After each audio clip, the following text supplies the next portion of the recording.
স্বস্তি হোমিও হলের পক্ষ থেকে সবাইকে আন্তরিক প্রীতি ও শুভেচ্ছা জানিয়ে পুনরায় হোমিওপ্যাথিক চিকিৎসা বিষয়ক আরো একটি আলোচনা নিয়ে আপনাদের মাঝে উপস্থিত হয়েছি। আলোচনায় আছি আমি doctor Shri Mohan Kumar, homeopathic consultant, homeopathic medicine. আজকে আমি আপনাদের একটি অত্যন্ত গুরুত্বপূর্ণ বিষয় নিয়ে আলোচনা করব। সেটি আমার কাছে অনেকেই প্রশ্ন করে থাকেন বা আমার কাছে জানার জন্য বলে থাকেন। সেটি হচ্ছে সহবাসের সময় বাড়ানোর জন্য কার্যকরী হোমিওপ্যাথিক কি ওষুধ রয়েছে, এই বিষয়ে অনেকেই জানতে চান।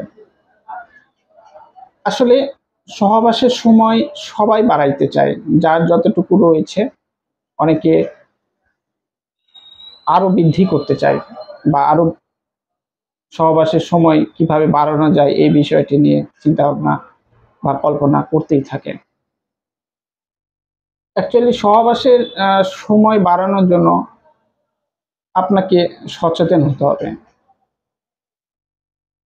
আপনার দৈনন্দিন যে জীবনযাপন, সেখানে অবশ্যই নিয়মগুলো মেনে চলতে হবে।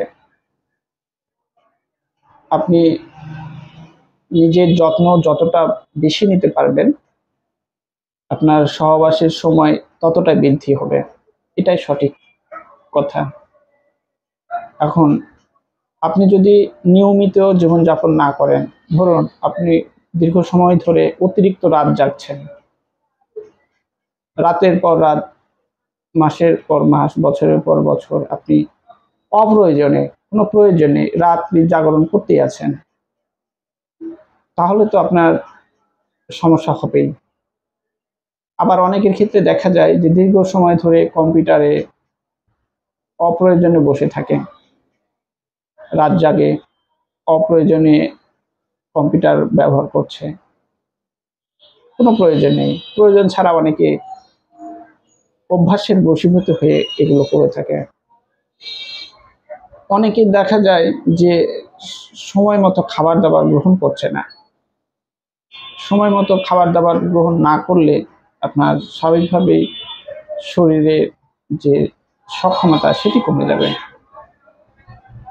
আবার অনেকের ক্ষেত্রে দেখা যায় যে অমিতাচার,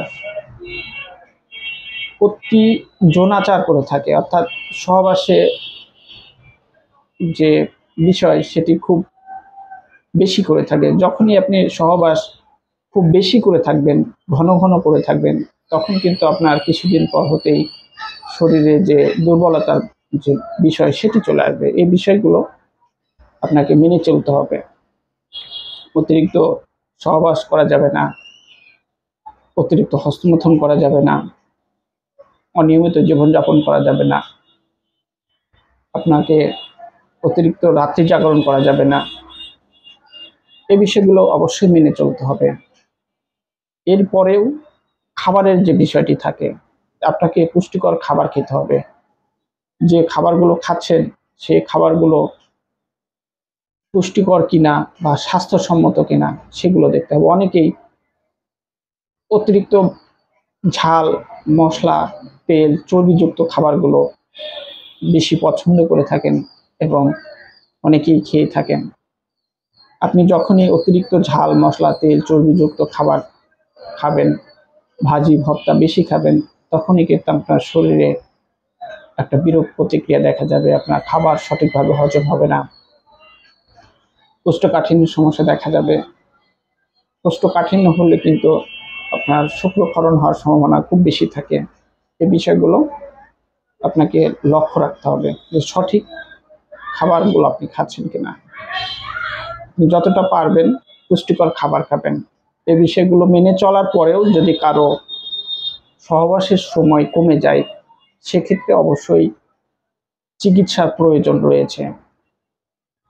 তো হোমিওপ্যাথিতে অনেক ওষুধ রয়েছে যেগুলো লক্ষণের উপর ডিপেন্ড করে আপনার ওষুধ প্রয়োগ করলে আপনার সহবাসের সময় বৃদ্ধি হবে। এমনও দেখা গেছে যে সহবাসের সময় দ্বিগুণ হয়ে গেছে।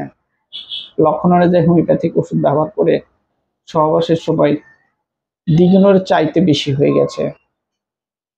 একসময় সহবাসে ইচ্ছা ছিল না, আগ্রহ ছিল না, পেনিস নিস্তেজ হয়ে থাকতো, কিন্তু লক্ষণ অনুযায়ী হোমিওপ্যাথিক ওষুধ ব্যবহার করার কারণে তার সহবাসের সময় এত বেশি হয়েছে, শরীরে মনে উত্তেজনা এত বেশি হয়েছে, সবসময় তার মনের মধ্যে একটা প্রফুল্ল ভাব লক্ষ্য করা গেছে এবং সহবাসে সময়ে দীর্ঘ সময় ধরে হয়েছে, এরকম কিন্তু হোমিওপ্যাথিতে সম্ভব।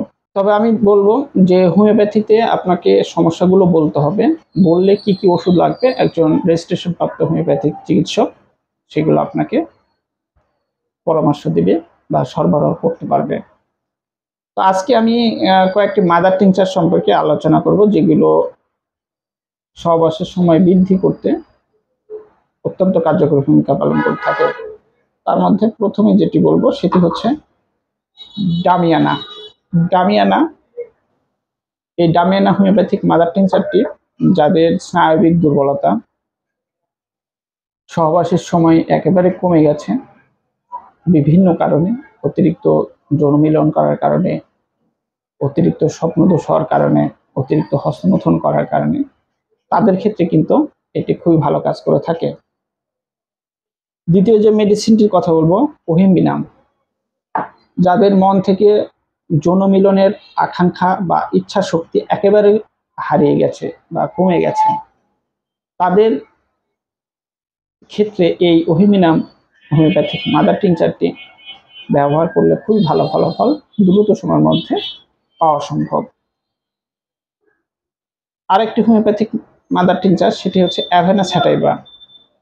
অ্যাভেনা স্যাটাইভা যাদের অতিরিক্ত হস্তমৈথুন করার কারণে পেনিসের রগগুলো ঢিলা হয়ে গেছে, স্নায়বিক দুর্বলতা এবং পেনিস নিস্তেজ হয়ে থাকে, নরম হয়ে থাকে অতিরিক্ত হস্তমৈথুন করার কারণে, তারা কিন্তু এই অ্যাভেনা স্যাটাইভা হোমিওপ্যাথিক ওষুধটি ব্যবহার করতে পারবেন।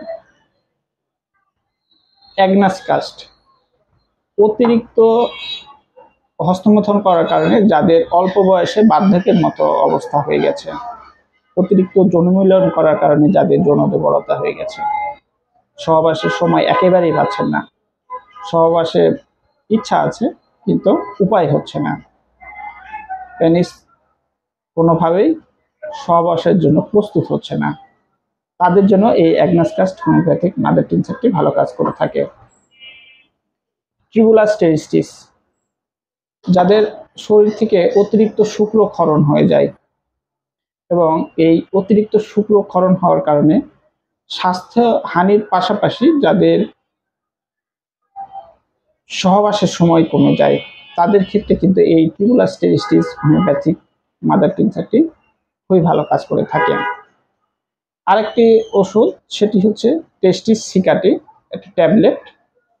এই টেস্টিস অর্থাৎ টেস্টোস্টেরন হরমোন যাদের কমে যায়, টেস্টোস্টেরন হরমোন কমে যাওয়ার কারণে যাদের যৌন দুর্বলতা হয়, ধ্বজভঙ্গের মতো অবস্থা হয়, সহবাসে একেবারেই সময় পায় না, যৌন মিলনে ব্যর্থ হয়ে পড়ে, পেনিস নিস্তেজ হয়ে থাকে, শিথিল হয়ে থাকে, মনে যৌন মিলনের আকাঙ্ক্ষা থাকে না, তাদের ক্ষেত্রে কিন্তু এই টেস্টিস সিকাটি হোমিওপ্যাথিক যে ওষুধ ট্যাবলেট ফর্মেটি, এটি খুবই কার্যকরী ভূমিকা পালন করে থাকে।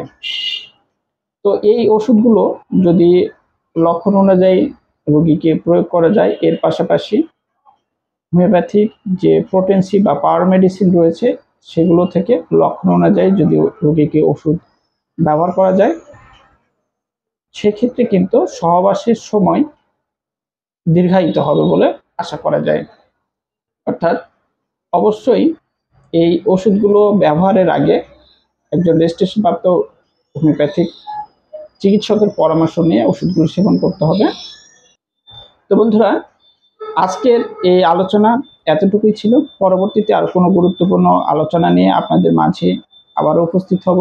সে পর্যন্ত আপনারা সবাই আমার চ্যানেলটির সাথেই থাকবেন, পাশেই থাকবেন। এই বলে আজকের মতো এখানে বিদায় নিচ্ছি। ধন্যবাদ সবাইকে।